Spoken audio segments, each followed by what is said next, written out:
Hello friends, स्वागत है आपका अपने YouTube channel Bihar board study point प्रिंसर पे।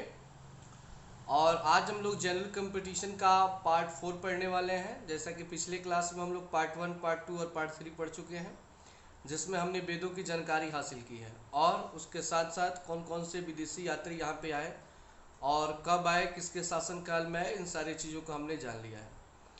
आज हम लोग जनरल कंपटीशन लूसेंट के बुक का पार्ट 4 पढ़ेंगे। तो चलिए शुरू करते हैं आज का क्लास। ये हमारा भारत का इतिहास है और आज जो हमारा हेडिंग है वो है पुरातत्व संबंधित साक्ष्य से मिलने वाली जानकारी। पुरातत्व मतलब होता है पुराना, संबंधित मतलब पुराने समय में जो भी वस्तुएं मिली उनसे कौन कौन से साक्ष्य, साक्ष्य मतलब होता है सबूत, ठीक है। तो कौन कौन से सबूत हमें मिलती है, उस सबूतों से हमें क्या क्या जानकारियाँ मिलती है प्राचीन काल में, उन सारे चीज़ों का वर्णन आज की क्लास में हम लोग पढ़ने वाले हैं। उससे पहले आप लोगों से मैं बता दूं कि अगर आप लोग चैनल पे नए हैं तो चैनल को प्लीज़ सब्सक्राइब करके बेल आइकन को दबा दीजिए, ताकि जैसे ही वीडियो अपलोड किया जाए तो सबसे पहले आपको वो नोटिफिकेशन मिल जाए। वीडियो देखने के बाद अगर आपको अच्छा लगता है वीडियो को लाइक करें और अपने दोस्तों में शेयर करें। तो आज का हमारा पहला जो प्रश्न है वो ये है कि किस अभिलेख में वैदिक देवता मित्र वरुण, इंद्र और नासत्य या अश्विनी कुमार के नाम मिलते हैं। यहाँ पे कहा जा रहा है कि कौन सा अभिलेख है। अभिलेख का अर्थ आप लोग पहले जान लीजिए। जैसे कि पहले के टाइम में क्या होता था कि राजा महाराजा लोग होते थे ना, तो वे लोग अपनी प्रशंसा और अपने बारे में जो भी वो अपने जीवन में किए होते हैं, आने वाली पीढ़ी को जानने के लिए बड़े बड़े स्तंभों पर, मतलब बड़े बड़े दीवाल समझ सकते हैं, दीवाल के जैसे बड़े बड़े स्तंभ खड़े किए जाते थे ईंट पत्थर के, उस पे खुदवा खुदवा कर अपने बारे में लिखवाते थे कि ताकि आगे चलकर जो आने वाली पीढ़ी होगी वो हमारे बारे में जानेगी। कारण ये था कि उस टाइम में किताब कलम ये सब की बहुत ही कमी थी, इसलिए अभिलेख होते थे उस समय। तो किस अभिलेख में वैदिक देवता मतलब वेदों के देवता मित्र वरुण, वरुण देवता, जैसे आप लोग पढ़े होंगे कि ग्रह जो होते हैं 8 होते हैं, उसमें वरुण अरुण आते हैं, तो वहीं ये वरुण देवता यहाँ पे दिख रहे हैं ना, मगरमच्छ पे बैठे हुए हैं वरुण देवता। इंद्र, यहाँ पे देख लीजिए रावत हाथी पे इंद्र भगवान बैठे हुए हैं। और नासत्य, नासत्य या अश्विनी कुमार, उनको नासत्य भी कहा जाता है और अश्विनी कुमार भी कहा जाता है। यहाँ पे देख सकते हैं सूर्यपुत्र अश्विनी कुमार है, ये घोड़े के जैसा इनका मुख है, के नाम मिलते हैं। तो कौन से अभिलेख में, मतलब इन तीनों के बारे में वर्णन किया गया है, मित्र वरुण, इंद्र और नासत्य देवता का। तो वो है बुगाज कोई, बुगाज कोई, और उसे एशिया माइनर के नाम से भी जाना जाता है। तो इन दोनों सही है, अगर बुगाज कोई ऑप्शन में है तो वो भी सही है, और एशिया माइनर होता है तो वो भी सही है। तो इस तरह हम जान गए कि वरुण देवता इंद्र भगवान और नासत्य अश्विनी कुमार का जो लेख है वो बुगाज कोई एशिया माइनर में वर्णन किया गया। फिर हमारा दूसरा आता है मध्य भारत में भागवत धर्म विकसित होने का प्रमाण किस लेख से प्राप्त होता है। लेख या अभिलेख दोनों एक ही चीज होता है। मध्य भारत में भागवत धर्म, भागवत यहाँ पे देख सकते हैं कि श्रीमद् भागवत गीता पुराण जो है, भगवान कृष्ण द्वारा महाभारत के युद्ध के पहले दिन जो भी बातें कही गई उसे लिख दिया गया और उसे ही श्रीमद् भागवत गीता महापुराण के नाम से जाना जाता है। गाँव में कई जगह भागवत पुराण का पाठ भी कराया जाता है, आप लोग देखे होंगे। तो भागवत धर्म विकसित होने का यानी कि उससे आगे बढ़ने का प्रमाण किस लेख से प्राप्त होता है भागवत गीता का, तो वो है यवन राजदूत। एक यवन का राजदूत था, यवन जो पहले ही बता चुके हैं जहाँ का सिकंदर था, यानी यूनान के लोगों को यवन कहा जाता है। तो एक यवन का राजदूत था जिसका नाम था होलियोडोर्स, होलियोडोर्स, और वो वेशनगर, मतलब यूनान में एक जगह है वेशनगर जिसको आज विदिशा के नाम से जाना जाता है, वेशनगर को विदिशा के नाम से जाना जाता है। तो गरुड़ स्तंभ अभिलेख में श्रीमद् भागवत पुराण का वर्णन किया गया है। किसने किया है, तो यवन का राजदूत होलियोडोर्स, और वो कहाँ का रहने वाला है, तो वेशनगर, और उसे किस नाम से जाना जाता है आज के समय में, तो विदिशा। तो वैसे तो इसका आंसर होगा गरुड़ स्तंभ केवल, लेकिन मैंने ये भी दे दिया कि आखिर किसने लिखा, कहाँ का रहने वाला था वो, ठीक है। तो ये हमारा श्रीमद् भागवत गीता हुआ।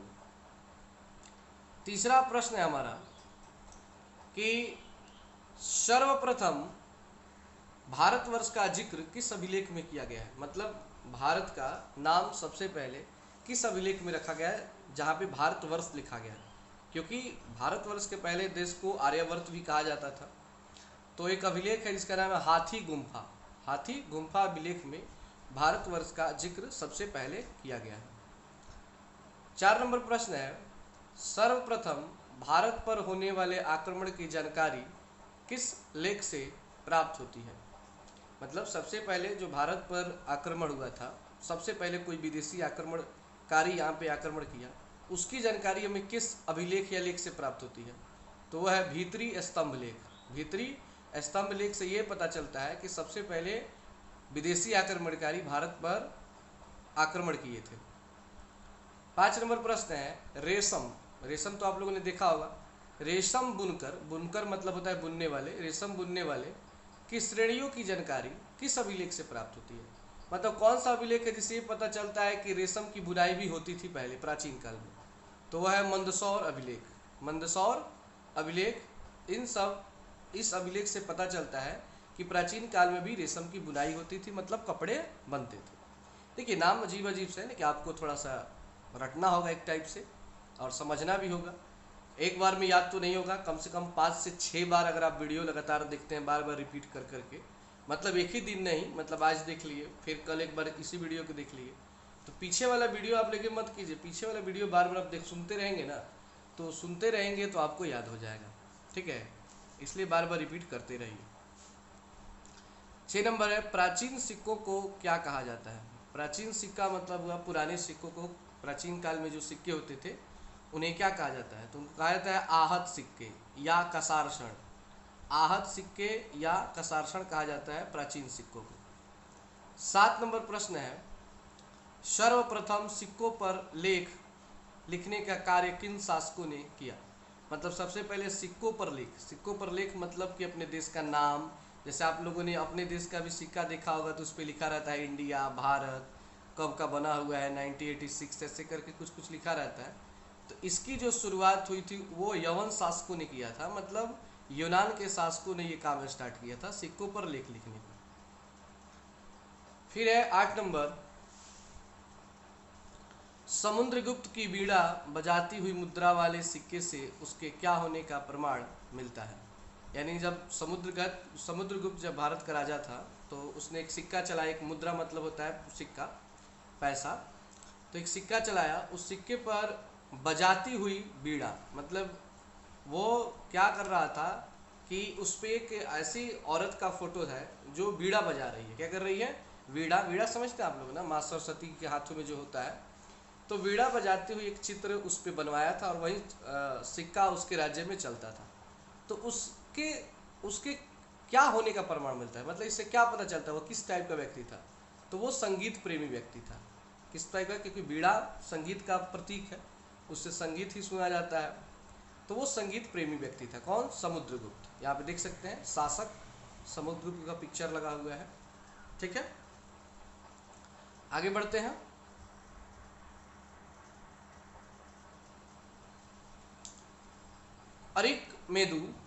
अरिकमेदु पुडुचेरी के निकट है। पुडुचेरी मतलब पांडिचेरी का नाम आप लोगों ने सुना होगा। पांडिचेरी एक केंद्र शासित जगह है। तो पांडिचेरी के निकट कौन से सिक्के प्राप्त हुए हैं, तो वो है रोमन सिक्के। रोमन मतलब विदेशी, अंग्रेजों के सिक्के। जैसे हमारे यहाँ होता है ना कि भारत की जो लिपि है वो देवनागरी लिपि है और विदेशी जो है अंग्रेजों की लिपि है वो रोमन लिपि है। जब भी हम इंग्लिश का पेपर देते हैं, आप लोग दिए होंगे मैट्रिक एग्जाम या कोई भी, तो जब इंग्लिश का पेपर होता है तो वहाँ पे लिपि में हम लोग रोमन भरते हैं और बाकी सब दिन हम लोग देवनागरी भरते हैं। तो वही रोमन सिक्के प्राप्त हुए थे पांडिचेरी के निकट। सबसे पहले भारत का संबंध किन किन देशों से था, मतलब विदेशी संबंध व्यापार के लिए प्राचीन काल में किन किन देशों से था। तो बर्मा था, जो हमारा पड़ोसी देश है, म्यांमार, उसको आज म्यांमार कहा जाता है, पहले बर्मा कहा जाता था। मलाया, आज उसको स्वर्ण द्वीप कहा जाता है। कंबोडिया, जिसको कंबोज भी कहा जाता है, तथा जावा, जिसको यव द्वीप भी कहा जाता है। तो ये 4 देशों के साथ भारत का व्यापारिक संबंध था प्राचीन काल में। 11 नंबर है अभिलेखों का अध्ययन क्या कहलाता है। अगर आप अभिलेखों के बारे में अध्ययन जानकारी करते हैं, किसके बारे में, अभिलेखों के बारे में, तो उसको कहते हैं इपिग्राफी। क्या कहते हैं, इपिग्राफी। अगला प्रश्न है हाथी गुम्फा अभिलेख किस शासक ने खुदवाया। हाथी गुम्फा अभिलेख जो ऊपर आया था अभी, उसको किस शासक ने खुदवाया था, तो कलिंग राजा खारवेल ने। कलिंग राजा खारवेल, कलिंग का नाम आप लोगों ने सुना होगा कि जब चंद्रगुप्त मौर्य का पोता और बिंदुसार का पुत्र अशोक भारत का राजा बना, तो वो पूरे भारत को एक कर दिया था, मतलब कि एक साम्राज्य के अधीन, भारत के अधीन लाया था। लेकिन कलिंग एक ऐसा राज्य था, छोटा सा राज्य था, वो बहुत प्रयास किया लेकिन उसने अपने राज्य में नहीं मिला पाया। भले ही उसने उसको जीत लिया और उसके बाद वो सारे शस्त्र त्याग दिए और हथियार चलाना छोड़ दिया इसी कलिंग पे युद्ध के बाद उसने, ठीक है ना। तो कलिंग का राजा खारवेल थे, उन्होंने ही हाथी गुम्फा अभिलेख खुदवाए थे। फिर है कि जूनागढ़ अभिलेख, तो जूनागढ़ अभिलेख किस शासक ने खुदवाया, तो रुद्रदामन। रुद्रदामन। नासिक अभिलेख किस शासक ने खुदवाया, गौतमी बलश्री। प्रयाग स्तंभ किसने खुदवाया, समुद्रगुप्त। एहोल अभिलेख किसने खुदवाया, पुलकेशियन द्वितीय। ये सब याद करने वाला है, ठीक है ना आप लोग। मंदसौर अभिलेख किसने खुदवाया, यहाँ पे करवाया हो गया, खुदवाया होगा, मालवा नरेश यशोवर्मन ने। ग्वालियर अभिलेख किस शासक ने खुदवाया, प्रतिहार नरेश भोज ने। भीतरी एवं जूनागढ़ अभिलेख किस शासक ने खुदवाया, स्कंदगुप्त ने, ठीक है। तो ये सभी अभिलेख हैं जिनको बहुत सारे अलग अलग राजाओं ने ये सारा चीज खुदवाया था, ठीक है ना। 20 नंबर है देवपड़ा अभिलेख किस शासक ने खुदवाया, तो बंगाल का शासक था विजय सेन। ये दिख रहे हैं फोटो, ये विजय सेन ने ही देवपड़ा अभिलेख खुदवाया था।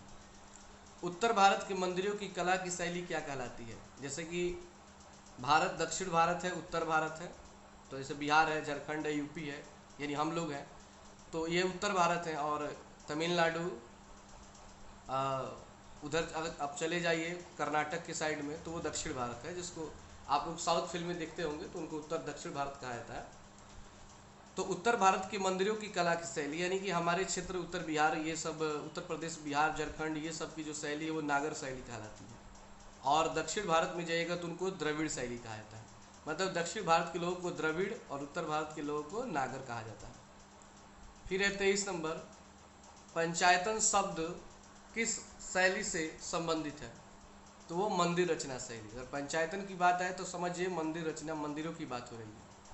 और फिर है आज के लिए अंतिम प्रश्न कि पंचायतन शैली क्या है। आखिर पंचायतन क्या है, तो कहेंगे कि जब कोई मुख्य मंदिर 4 सहायक मंदिरों से घिरा हो, मतलब कोई मंदिर है जो वहाँ की सबसे मेन मंदिर है, बड़ी मंदिर है, और उसके अगल बगल 4 मंदिरों से वो घिरा हुआ हो, तब वह हिंदू मंदिर पंचायतन शैली कहलाता है।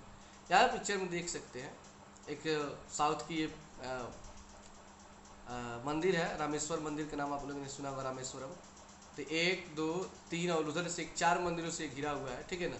तो इसको पंचायतन शैली कहा जाता है। तो आज के लिए इतना ही। इसे अच्छे से आप लोग नोट्स तैयार कर लें। मैं बार बार बोलता हूँ कि नोट्स बनाते चलें। ये लूसेंट के बुक का है, आप बुक को भी देख सकते हैं। उन्हीं चीज़ों को मैं यहाँ पे टाइप करता हूँ, अपनी इजी लैंग्वेज में क्वेश्चन आंसर बना देता हूँ ताकि पढ़ने में आप लोगों को अच्छा लगे। उसमें क्या होता है कि उसके शब्द थोड़े कठिन लगते हैं, जिससे सब लोग पढ़ नहीं पाते। किताब तो सब कोई खरीदते हैं लेकिन पढ़ते बहुत कम लोग हैं। तो बस आज के लिए इतना ही। अपने दोस्तों में व्हाट्सअप और फेसबुक पर प्लीज़ शेयर कर दीजिए, और आप लाइक वाला बटन ज़रूर दबाइए, अच्छा लगता है। और कमेंट भी आप लोग कीजिए कि आपको वीडियो कैसा लगा।